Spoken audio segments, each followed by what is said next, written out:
Hello everyone, today's our topic is NCF 2005। NCF की full form है national curriculum framework. National curriculum framework इस NCF 2005 के chairman रहे हैं हमारे प्रोफेसर यशपाल। और इससे पहले हमारे 3 एनसीएफ आ चुके हैं जो कि 1975, 1988 और 2000 में।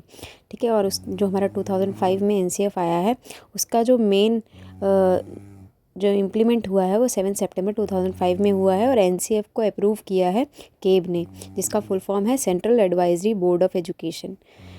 तो एनसीएफ का जो मेन ऑब्जेक्टिव रहा है वो ये रहा है कि लर्निंग विदाउट बर्डन हो, बच्चों के ऊपर जो है किसी तरह का बर्डन ना हो।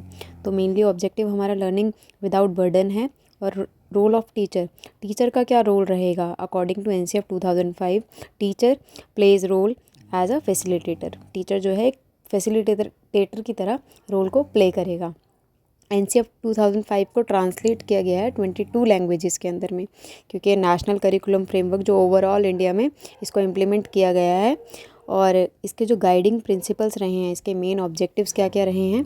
फर्स्ट है connect learner outside the school, कि लर्नर को जो है स्कूल के बाहर की जितनी भी एक्टिविटीज़ हो रही हैं और जो भी चीज़ें जो उसको स्कूल के बाहर हैं उसको कनेक्ट किया जा सके उसकी लाइफ से, ना कि बच्चे को रोट मेमोराइजेशन कराया जाए। जो कि कॉन्सेप्ट्स हैं उसको एक बुकिश नॉलेज तक ही लिमिटेड ना होकर उसको स्कूल आउटसाइड द स्कूल जो है कॉन्सेप्ट्स को कनेक्ट करके उसको एक बेहतर समझ बनाई जा सके।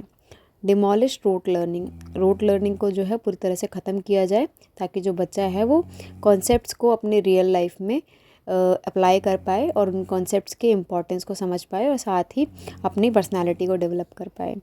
Third one is flexible examination system. Flexible examination system, इससे पहले जो है एग्जामिनेशन जो होता था वो बहुत ही रिजिड था, जो कि बच्चों को बहुत ही स्ट्रेसफुल लगता था।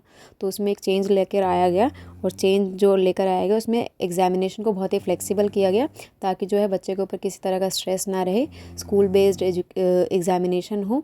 और दूसरा ये है कि एग्जामिनेशन जो है वो उनका एक्टिविटी का एक पार्ट बन जाए, बच्चे को पता भी ना चले और उसका असेसमेंट भी होता रहे साथ ही साथ, और वो सीखता भी रहे। Fourth one is enriched curriculum that goes beyond the text book. तो टेक्स्ट बुक से बाहर बच्चा निकले और उसको आसपास के कॉन्सेप्ट्स को समझें। मतलब जो कॉन्सेप्ट्स हैं वो टेक्स्ट बुक में तक ही सीमित ना रह जाएं, वो उनकी एक बेहतर समझ बनाए अपने आसपास के उसको सोशल लाइफ से, इकोनॉमिक लाइफ से, पॉलिटिकल लाइफ से, हर मतलब एस्पेक्ट को अपने लाइफ में इम्प्लीमेंट कर पाए, उन विषयों को अपने जीवन से जोड़कर समझ सके। Fifth point is nurturing over riding identity. मतलब कि वो एक अपने समाज में एक आइडेंटिटी क्रिएट कर पाए, खुद को एक रिकॉग्नाइज़ कर पाए कि उसकी क्या पहचान है और वो उसका जो पर्सनैलिटी है वो किस में बेहतर तरीके से अपने आप को आगे ला सकता है समाज के लिए। तो उसकी एक आइडेंटिटी जो है वो बेहतर तरीके से बन पाए। Thank you.